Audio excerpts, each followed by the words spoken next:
दूसरों की विचारधारा से प्रभावित आकर्षित होने वाले खुद के अलावा दूसरे व्यक्ति पर दृढ़ यकीन करते हैं, क्योंकि उनकी विचारधारा को इतनी अधिक मान्यता दे चुके होते हैं कि खुद को उसके आगे घुटने टेके होते खुद ही खुद को तुच्छ मान लिया होता है। जबकि बुद्धि प्रकृति का निजाम सिर्फ प्रत्येक अनेक प्रजातियों के लिए एक समान ही है, क्योंकि सभी अस्थायी तत्वों से एक समान गुण से ही परिपूर्ण है। बुद्धिमत्ता से कोई भी कम नहीं है। इतना जरूर है कि बुद्धि के दृष्टिकोण से बुद्धि से बुद्धिमान होकर चालाक, कलाकार, होशियार, शैतान, शातिर, बदमाश हो जाता है एक आम सरल इंसान की अपेक्षा से, जिससे अपनी कोई भी बात को आम इंसान की विचारधारा में शामिल करवा सकता है, जिससे उन करोड़ों सरल सहज लोगों की स्मृति कोश में खुद की मान्यता प्राप्त कर सकता है निसंदेह, और उन सब को निरंतर करने के लिए सिर्फ अपने एक आदेश जारी कर सकता है, जिसको आम आदमी समझ ही नहीं सकता, और उन करोड़ों लोगों को अपनी मर्जी अनुसार अपने हित के लिए संपूर्ण रूप से सारा जीवन इस्तेमाल करता रहता है,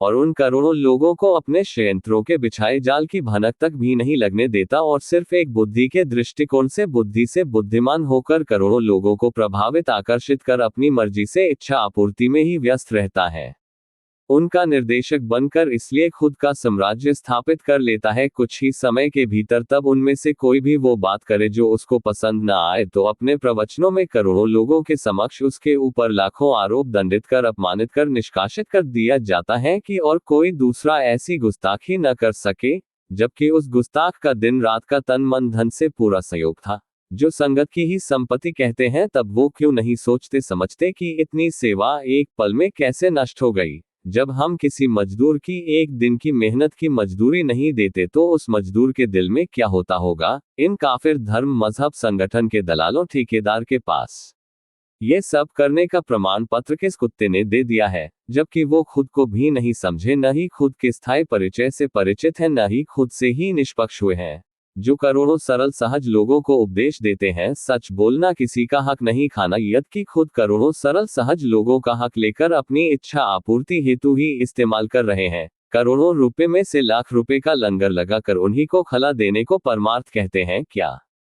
करोड़ों की इमारतें सिर्फ महीने वर्ष में एक दो बार कार्यक्रम में होती हैं, अन्यथा हमेशा खाली रहती हैं। यहाँ से कबूतर उड़ाने वाले भी खुद को सेवा में समर्पित समझते हैं। क्या ये परमार्थ है क्या? जो इतना अधिक बहुमूल्य साम्राज्य खड़ा कर सकते हैं वो भिखारी हो सकते हैं क्या? पर खुद भिखारी बावे प्रवक्ता गुरु खुद को दाता कहलवाना पसंद करते हैं, उन्हीं करोड़ों सरल सहज लोगों से जिनके द्वारा सब कुछ निर्मित हुआ होता है, क्योंकि उन करोड़ों सरल सहज निर्मल सक्षम लोगों की पूरी तरह से अंधविश्वासी कट्टर समर्थक बन चुके होते हैं। अब उनको कोई फर्क नहीं पड़ता कि ढोंगी पाखंडी गुरु बावे प्रवक्ता क्या बोल रहे, क्योंकि गुरु से रब की पदवी खुद ही दी होती है, खुद ही खुद को धोखा दिया होता है, खुद ही खुद की समझ का उल्लंघन करके दूसरों की मान्यताओं का समर्थन किया होता है और बढ़वा दिया होता है। पछतावे के अलावा कुछ नहीं है। अगर करोड़ों सरल सहज लोग प्रत्यक्ष रूप से उसका साम्राज्य खड़ा करके प्रसिद्धि, प्रतिष्ठा, शोहरत, दौलत बेग दे सकते हैं तो इस बात की जिद नहीं कर सकते जिस मुक्ति की अपेक्षा से ये सब किया है वो सब प्रत्यक्ष क्यों नहीं?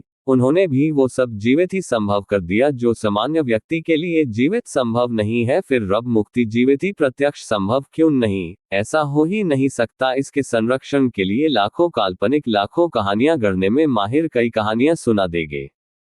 सच यह है कि बुद्धि के दृष्टिकोण से बुद्धि से बुद्धिमान होकर सिर्फ व्यवसाय, धंधा, ढोंग, ड्रामा, भ्रम, पखंड ही कर सकता है निसंदेह, सिर्फ प्रसिद्धि, प्रतिष्ठा, शोहरत, दौलत बेग के लिए और बिल्कुल कुछ नहीं, क्योंकि खुद को संपूर्ण रूप से अस्थायी तत्वों में ही स्थापित किया होता है जिससे यही सब किया जा सकता है और कुछ भी नहीं। खुद को समझना सर्वश्रेष्ठ है, इसलिए कि खुद को समझकर यथार्थ में हो जाता है। यहाँ से बुद्धि के दृष्टिकोण से बुद्धि से बुद्धिमान हुए लोगों के षड्यंत्रों को समझ सकता है और मस्त रहता कि कम से कम इन सब से अलग हूँ, इन सब की भांति तो बिल्कुल नहीं हूँ। जिस कारण इंसान शरीर मिला था वो ही सब किया है, इसका गर्व संतुष्टि रहती है। ऐसा सब कुछ बिल्कुल भी नहीं है जैसा बुद्धि के दृष्टिकोण से बुद्धि से बुद्धिमान हुए चंद गुरु बावे प्रवक्ता ने वर्णन किया है। अतीत की विभूतियों ने वो सब झूठ है था और हमेशा रहेगा। वास्तविकता बहुत ही ज्यादा अलग है। कोई भी किसी भी प्रकार के रब का नामो निशान नहीं है जब खुद के अनंत सूक्ष्म अक्ष स्वरूप के प्रतिबिंब का भी स्थान नहीं है और कुछ होने का तात्पर्य ही नहीं है।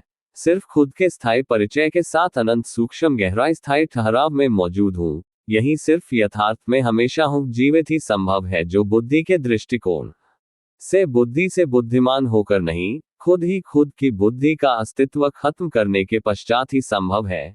यहाँ मैं हूँ, संतुष्ट हूँ, पर इस सब का श्रेय प्रकृति को दूं या गुरु को दूं? अगर यह सब गुरु करने में सक्षम है तो खुद को क्यों नहीं कर पाया? या मेरे सिवाय अन्य को क्यों नहीं कर पाया?